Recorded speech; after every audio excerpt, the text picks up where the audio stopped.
that backfire though.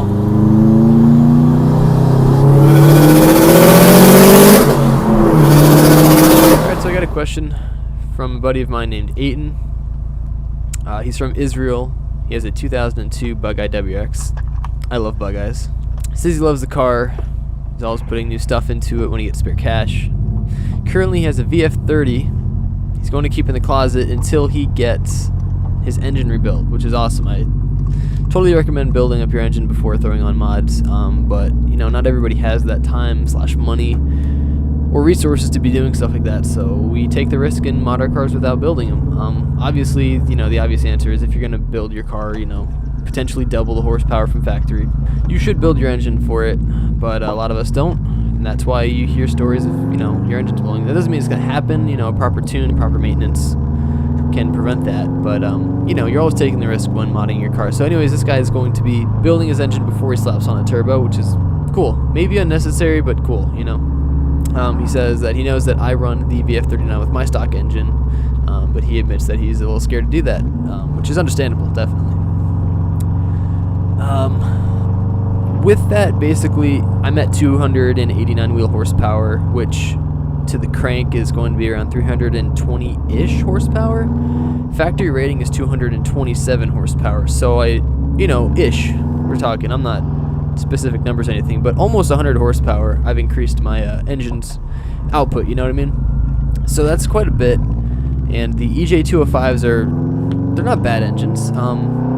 In my opinion, from the stories I've read and the years I've owned the car, 300 to 350 is going to be the limit of these motors without doing things to them. Of course, there's the new unicorns that, you know, like have way more horsepower than that, and then there's the cars that, you know, break at stock power. So, you know, you're taking a risk. I think you're safe to throw the turbo on, and it's really all in the tune. I mean, you can throw a huge turbo in your car and have a very mild tune that might even be safer than factory, because a lot of people talk crap on the factory tune.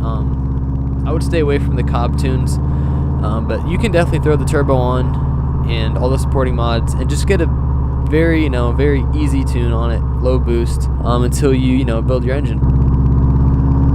His next question is, he knows that I run a turbo excess from my intercooler on the Subie. I see them going now for around 1,000 on eBay. Wanted to know, why did you choose that one? If you got that for less, then it makes sense, but you can get the Mishimoto kit for the same price, around $940 on Rally Sport Direct. In my opinion, obviously with things like this, you get what you pay for. If you pay cheap, you'll get cheap, and front mount intercoolers are no exception. A lot of the times because they come with a blow-off valve or bypass valve. So if you buy a cheap model on eBay, you might get a leaky blow-off valve. There's different types of intercoolers. There's the bar and plate, and then there's tube and fin, and you can, you know, do your research to find out which one's better. You're going to pay more or less for whichever one you choose. But in my story, I got Turbo XS from an intercooler for $400, which is extremely cheap, but it was used.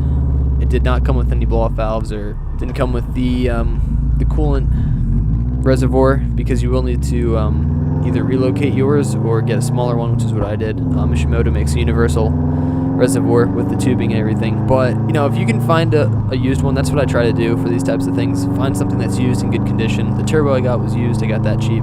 You know, the front mount intercooler. But yeah, those they're expensive, that's for sure. And you know, Mishimoto's a reputable name. Turbo XS, they make good stuff too. There's ETS. I'm blanking out. I know there's plenty more. So, you know, do your research on what has the better reviews. And I didn't pick the Turbo XS just, you know, because I preferred it. I had zero experience with them as a brand beforehand. I just found it cheap. On Facebook, I'm part of local Subaru groups that if there's a part for sale that's local, you know, I know about it. So it's an easy way to save money and get some solid parts. So that's what happened with me. I just found the part, and I'm like, $400 for a front mount? I didn't even want a front mount before I saw that, but when I saw that price, I'm like, I gotta jump on that. So here we are. Next question. I also see you run a Godspeed turbo inlet. I heard these are not so good, and some people say they collapse. Any truth in this? As I really want to get a new inlet. If the Godspeed is good, I would like to order it, as it is cheaper. Please let me know about your experience with it. So, Godspeed is not to be confused with Grimspeed. Godspeed, I believe, I could be wrong, but I believe they're an eBay-based brand, which is, you know, eBay parts. There are companies that specifically make parts and put them on eBay. They're not like huge companies like Grimspeed or anything like that. You're going to pay a lot if you want a name brand turbo inlet, and when you think about it, it's just a piece of rubber tubing that goes from the turbo to your whole intake system. So you have your cone filter, then you have your intake with the MAF sensor, then you have the post MAF tube, and then you have your inlet hose, which has all the vacuum lines and everything that runs to it. So if you cheap out on this part, they are known to collapse. That means when your turbo's under boost, it creates a suction between the filter and then the turbo inlet. And sometimes that suction can be too great and it can cause the thing to collapse. I haven't had any issues with that. And I think that the more boost you run, obviously the more suction, so I think that could also cause it. But Godspeed, out of all the eBay brands, Godspeed is actually half decent. Like I said, it's all circumstantial. Some people may have had issues. It could be that they're, the more restrictive that the filter is, could also create more of a suction in the space between the filter and the turbo. The fitment is another huge thing you want to pay attention. If you cheap out on this part, the fitment's going to be off.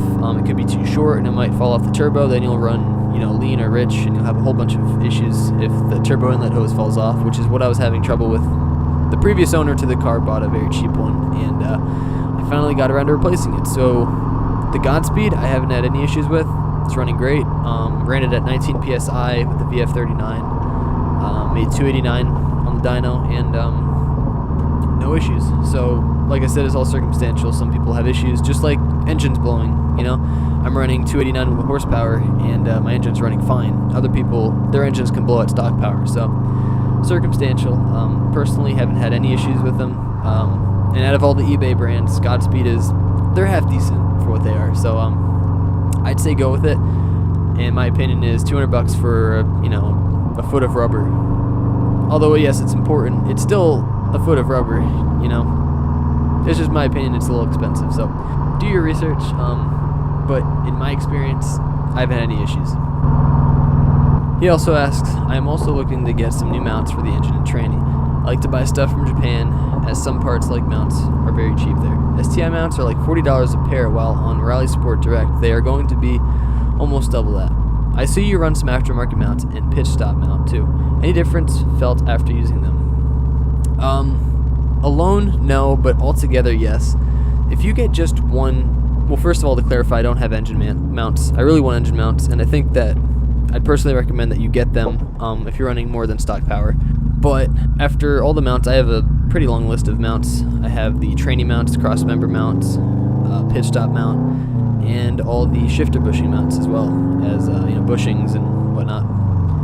Altogether, you could definitely feel a difference, but one by one, you're not going to that much. Like if you had just a pitch stop mount, I don't think you're going to feel it that much, because you still have the engine mounts giving, you still have the cross member mounts giving, the tranny mount giving, you have all that stuff giving. Sure, the pitch stop is there, but you have all these other things giving. Another thing with mounts is, with all these things giving, you're technically losing some of the engine's power through the driveline before it actually hits the ground. When you stomp on the gas, your transmission torques, your engine torques, and that's all lost power before it actually reaches, the ground with the tires. So making a solid driveline and engine, stiffing up those bushings and whatnot, technically you should be getting more power to the ground, which is more wheel horsepower, which you'll feel. Of course, some people don't like the harsh ride. You said $40 a pair for STi mounts. That's pretty good, but I would also upgrade from the STi mounts. There's even better alternatives, because a lot of the STi guys are upgrading their engine mounts as well. Although the STi mounts are more solid, I think that there's you can get even more solid mounts, and there's plenty of them. And like you said, they're expensive. A company I would look into is Torque Solutions, and then Cartboy's another one. And there's plenty more, but those are the two that I mainly look for. Hopefully that answered your question. Keep me updated on the build, and good luck.